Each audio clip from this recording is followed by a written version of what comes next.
Hello दोस्तों, welcome है आप सभी का इस प्लेटफॉर्म पर। आज हम पढ़ने वाले हैं मौलिक अधिकार या मूल अधिकार। तो सबसे पहले आप इस यूट्यूब चैनल को सब्सक्राइब करें, लाइक करें, शेयर करें। चलो शुरुआत करते हैं। मौलिक अधिकार। तो सबसे पहले देखते हैं कि मौलिक अधिकार कहते किसे हैं। तो मौलिक अधिकार वे अधिकार जो व्यक्ति के मानसिक, शारीरिक, आध्यात्मिक तथा नैतिक विकास के लिए प्रदान किए जाते हैं, उन्हें ही हम मौलिक अधिकार कहते हैं। ठीक है। और सर्वप्रथम मौलिक अधिकार किस देश ने दिए अपनी जनता को? तो सबसे पहले दिए 1215 ईस्वी में ब्रिटेन के सम्राट जॉन ने किसानों और नागरिकों को प्रदान किए थे सबसे पहले मौलिक अधिकार। इसीलिए मौलिक अधिकारों की जननी ब्रिटेन को कहते हैं। ठीक। और सबसे पहले मौलिक अधिकारों को किस देश ने अपने संविधान में जोड़ा? तो वो देश है अमेरिका। तो अमेरिका ने सबसे पहले मौलिक अधिकार को अपने संविधान में जोड़ा था, शामिल किया था। अब हम बात करते हैं कि भारत में मौलिक अधिकारों का विकास कैसे हुआ और सबसे पहले मांग किसने की थी, कब की थी, भारत के बारे में पढ़ेंगे। देखते हैं। तो मूल अधिकारों की मांग सर्वप्रथम संविधान विधेयक 1895 में की गई थी। कब की गई थी? 1895 में। सबसे पहले भारत में मौलिक अधिकारों की मांग 1895 में की गई थी। फिर क्या, और किस व्यक्ति ने ये मौलिक अधिकारों की मांग की थी? तो वो की थी बाल गंगाधर तिलक ने। सबसे पहले बाल गंगाधर तिलक जी ने मौलिक अधिकारों की मांग उठाई। और ये बाल गंगाधर तिलक जी का ही एक आंदोलन था, इंडियन होम रूल लीग। इस आंदोलन के दौरान भी 1915 में बाल गंगाधर तिलक और एनी बेसेंट के साथ मिलकर मौलिक अधिकारों की मांग उठाई थी। अब कांग्रेस ने क्या किया इसके लिए, वो देखते हैं। 1917 और 1919 के दौरान कांग्रेस ने संकल्प पारित करके मौलिक अधिकारों की मांग की थी। ठीक है जी। फिर कांग्रेस का जो कराची अधिवेशन 1931 में हुआ था, उस समय उसके अध्यक्ष थे 1931 में कराची अधिवेशन के सरदार वल्लभ भाई पटेल थे की अध्यक्षता में। इस अधिवेशन में पहली बार मौलिक अधिकारों का प्रस्ताव पारित किया गया। और अब देखते हैं मौलिक अधिकारों को किन किन नामों से जाना जाता है। मौलिक अधिकारों के उपनाम। तो मौलिक अधिकार को संविधान का मैग्ना कार्टा कहते हैं, मैग्ना कार्टा। भारत का अधिकार पत्र कहते हैं, भारतीय लोकतंत्र का आधार स्तंभ कहते हैं। ये मौलिक अधिकारों के उपनाम है। अब आगे देखते हैं। अब हमारे जो संविधान में है, भारतीय संविधान में मौलिक अधिकार कहाँ वर्णित है वो देखते हैं।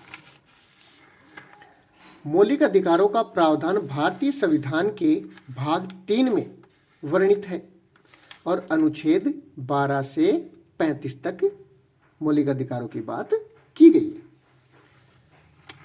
मूल संविधान में 7 मौलिक अधिकार प्रदान किए गए थे, लेकिन एक मौलिक अधिकार को समाप्त कर दिया, वो था संपत्ति का अधिकार। ये देखते हैं, पढ़ते हैं। 44वें संविधान संशोधन 1978 द्वारा संपत्ति के मूल अधिकार को मात्र एक कानूनी अधिकार बना दिया गया। तो अब वर्तमान में कितने बचे हैं? 6 बचे। ठीक है जी। अब मौलिक अधिकारों के बारे में चर्चा करते हैं। तो अनुच्छेद 12 में राज्य की परिभाषा दी गई है। फिर है अनुच्छेद 13 में क्या है? अनुच्छेद 13 में है मूल अधिकारों को संगत एवं अल्पीकरण करने की विधियां दी गई है। अनुच्छेद 13 में क्या दी गई है? क्या दिया गया है? मूल अधिकारों को संगत, असंगत एवं अल्पीकरण करने की विधियां दी गई हैं। अब समानता का अधिकार, तो समानता का अधिकार अनुच्छेद 14 से लेकर 18 तक अनुच्छेदों में वर्णित है। तो अनुच्छेद 14 में क्या है? कानून के समक्ष समानता। अनुच्छेद 14 में क्या है? कानून के समक्ष समानता। अनुच्छेद 15 में क्या है? धर्म, मूलवंश, जाति, लिंग या जन्म स्थान के आधार पर विभेद नहीं किया जा सकता। मतलब धर्म, मूलवंश, जाति, लिंग या जन्म के स्थान पर किसी भी व्यक्ति के साथ भेदभाव नहीं किया जाएगा। ये बातें अनुच्छेद 15 में वर्णित हैं। अब अनुच्छेद 15(3) में क्या है और 15(4) में क्या है वो भी देखते हैं। इसमें दिया गया है स्त्रियों, बालकों, अनुसूचित जातियों, जनजातियों मतलब SC ST के लिए है, सामाजिक व शैक्षिक दृष्टि से पिछड़े हुए वर्गों की उन्नति के संबंध में राज्य को विशेष प्रावधान दिए गए हैं। ठीक है जी। अब आगे देखते हैं। तो आगे अनुच्छेद 16 है। अनुच्छेद 16 में क्या दिया गया है? लोक नियोजन के संबंध में अवसर की समानता। और अनुच्छेद 16(4) में आरक्षण संबंधी प्रावधान दिए गए। अनुच्छेद कितने में? अनुच्छेद 16(4) मतलब 16D में। 16D में क्या दिया गया है? आरक्षण संबंधी प्रावधान। तो और आरक्षण संबंधी प्रावधान अनुच्छेद 335 में भी दिया गया है। अनुच्छेद कितने में? अनुच्छेद 335 में भी, याद रखना जी। फिर अनुच्छेद 17 में अस्पृश्यता का अंत किया गया है, मतलब छुआछूत का अंत किया गया है। अनुच्छेद 18 में उपाधियों का अंत किया गया है और किसी भी प्रकार की उपाधि नहीं दी जाएगी, सिर्फ शिक्षा क्षेत्र को छोड़कर है शायद। अब स्वतंत्रता का अधिकार ये है अनुच्छेद 19 से लेकर 22 तक है। अब देखते हैं 19 में क्या है। अनुच्छेद 19 क में बोलने एवं अभिव्यक्ति की स्वतंत्रता दी गई है। एक स्वतंत्रता ये हो गई, ये 6 स्वतंत्रताएं हैं। संगम एवं संघ बनाने की स्वतंत्रता, ये अनुच्छेद 19 ग में बताया गया है। अगली स्वतंत्रता है शांतिपूर्ण एवं बिना अस्त्र शस्त्र के सम्मेलन करने की स्वतंत्रता। आगे है भारत के किसी भी क्षेत्र में निर्बाध विचरण करने की स्वतंत्रता। अगला है भारत के किसी भी क्षेत्र में रहने बस जाने की स्वतंत्रता, मतलब कहीं भी जाकर आप रह सकते हैं स्थायी रूप से भारत के अंदर, कोई मनाही नहीं है। अगला है अपनी रुचि का कोई भी व्यापार, रोजगार या कारोबार करने की स्वतंत्रता है। ठीक है जी। और अनुच्छेद 19A में सूचना का अधिकार दिया गया है। सूचना का अधिकार से कुछ फैक्ट ध्यान में आए तो सुने। तो सबसे पहले सूचना का अधिकार है जो स्वीडन में लागू किया गया था। कब? 1766 में। सबसे पहले विश्व में सूचना का अधिकार दिया गया था स्वीडन में 1766 में। और भारत को तो आप सभी को पता ही है कि 12 अक्टूबर 2005 से लागू है। कब से है? 12 अक्टूबर 2005 से। जब उस टाइम लगाया था ये सूचना का अधिकार तो जम्मू कश्मीर को छोड़कर लगाया था संपूर्ण भारत में 12 अक्टूबर 2005 को। अब आगे है अनुच्छेद 20। अनुच्छेद 20 में क्या है? अपराधों के लिए दोष सिद्ध के संबंध में आरक्षण तथा किसी भी व्यक्ति को स्वयं के विरुद्ध साक्षी बनने हेतु बाध्य नहीं किया जा सकता। मतलब कि कोई भी व्यक्ति है उसे खुद के स्वयं के लिए बाध्य नहीं किया जा सकता कि वह जुर्म कबूल करे, उसके लिए सबूत इकट्ठे करने पड़ेंगे। अनुच्छेद 21 में, अनुच्छेद 21 में वर्णित है प्राण एवं दैहिक स्वतंत्रता का संरक्षण। और अनुच्छेद 21 में ही है निजात पाने का अधिकार। और अनुच्छेद 21A में ये 86वां संविधान संशोधन के द्वारा जोड़ा गया था 2002 में।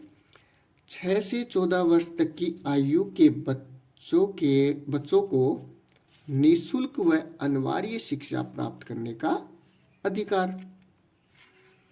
अब है अनुच्छेद 22। कुछ दशाओं में गिरफ्तारी एवं निवारक निरोध से संरक्षण। ठीक है जी। अब आगे है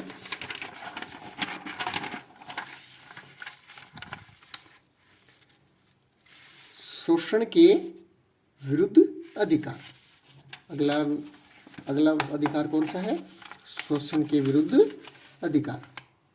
तो ये वर्णित है अनुच्छेद 23 और अनुच्छेद 24 में, 2 अनुच्छेदों में है। तो अनुच्छेद 23 में क्या है? मानव के दुर्व्यापार एवं बेगार बलात् श्रम लेने पर प्रतिबंध है। मतलब बिना पैसे के काम करवाना ये प्रतिबंध है। जैसे कि बंधुआ मजदूरी होती है वैसे, और मानव व्यापार आप सभी को पता ही है। अनुच्छेद 24 में क्या वर्णित है वो देखते हैं। कारखानों, खानों एवं अन्य संकटमय उद्योगों में 14 वर्ष से कम आयु के बालकों को नियोजित नहीं किया जा सकता।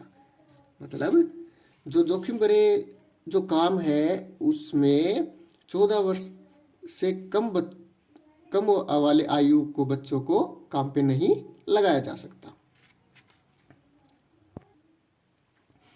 आगे है वो मौलिक अधिकार है धर्म की स्वतंत्रता का अधिकार।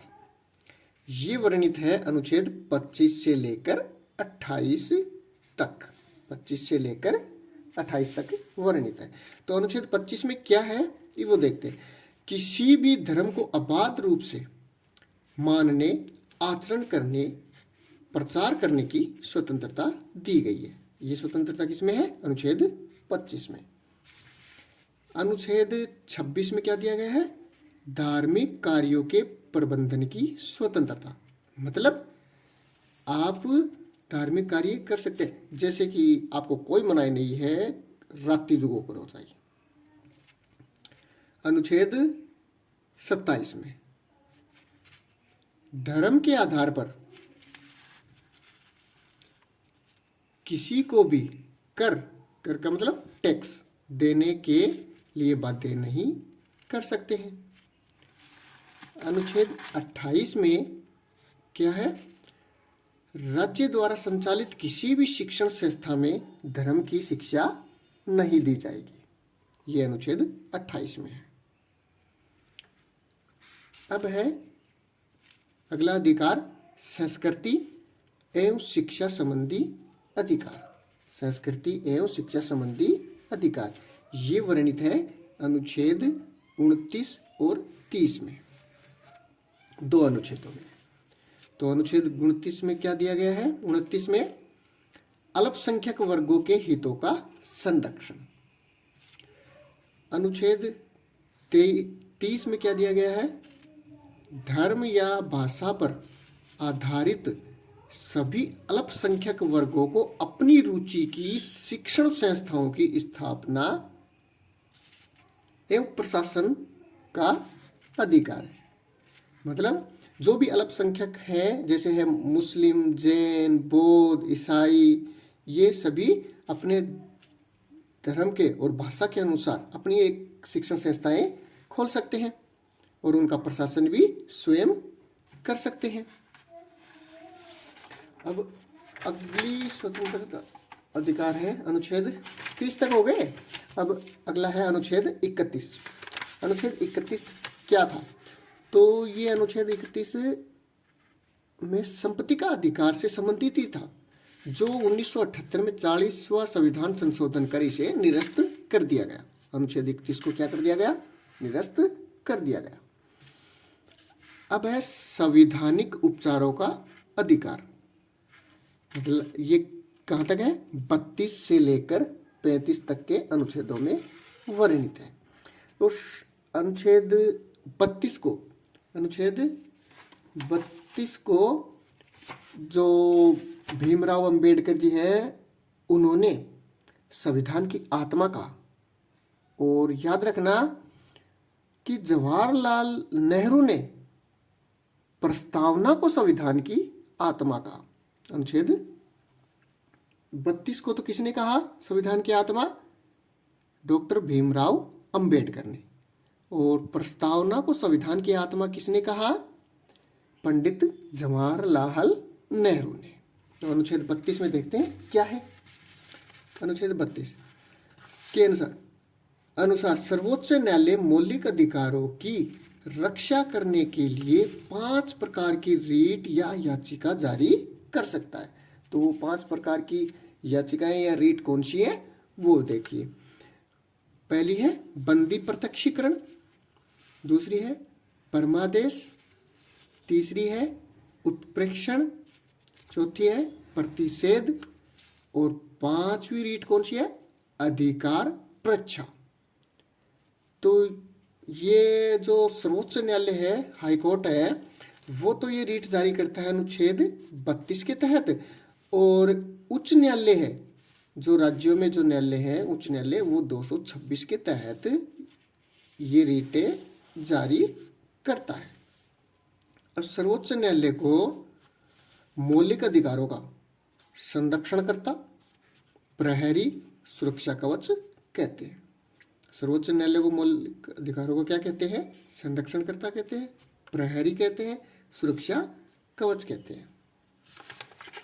अब अनुच्छेद 33 में क्या वर्णित है वो देखते हैं। अनुच्छेद 33 में संसद को यह अधिकार देता है, अनुच्छेद 33 संसद को अधिकार देता है कि वह सशस्त्र बलों, अर्धसैनिक बलों, पुलिस बलों, खुफिया एजेंसियों और अन्य के मौलिक अधिकारों को युक्ति युक्त प्रतिबंध कर सके। यह अधिकार अनुच्छेद 33 है वो संसद को प्राप्त है, क्योंकि इन जो पुलिस है, खुफिया एजेंसी है, सशस्त्र बलों में ये जो अपने काम के प्रति निष्ठापूर्ण बने रहे और अनुशासन बना रहे, ये इससे संबंधित है। अब अनुच्छेद 34 में क्या वर्णित है वो देखते हैं। संसद किसी मार्शल लॉ वाले क्षेत्र में जारी दंड या अन्य आदेश को वैधता प्रदान कर सकती है। ये है अनुच्छेद 34 में। तो ये आज का टॉपिक इतना ही था, और आगे पढ़ेंगे, इनके बारे में पढ़ेंगे। बंदी प्रत्यक्षीकरण किसे कहते हैं, परमादेश, उत्प्रेक्षण, प्रतिषेध, अधिकार परीक्षा, और अगले वीडियो में नीति निर्देश तत्व पढ़ेंगे। फिर ये पूरा टॉपिक करवाएंगे। तो बताना ज़रूरी कि ये जानकारियाँ कैसी लगी आपको, कमेंट ज़रूर किया करें, चैनल को सब्सक्राइब ज़रूर किया करें। Thank you.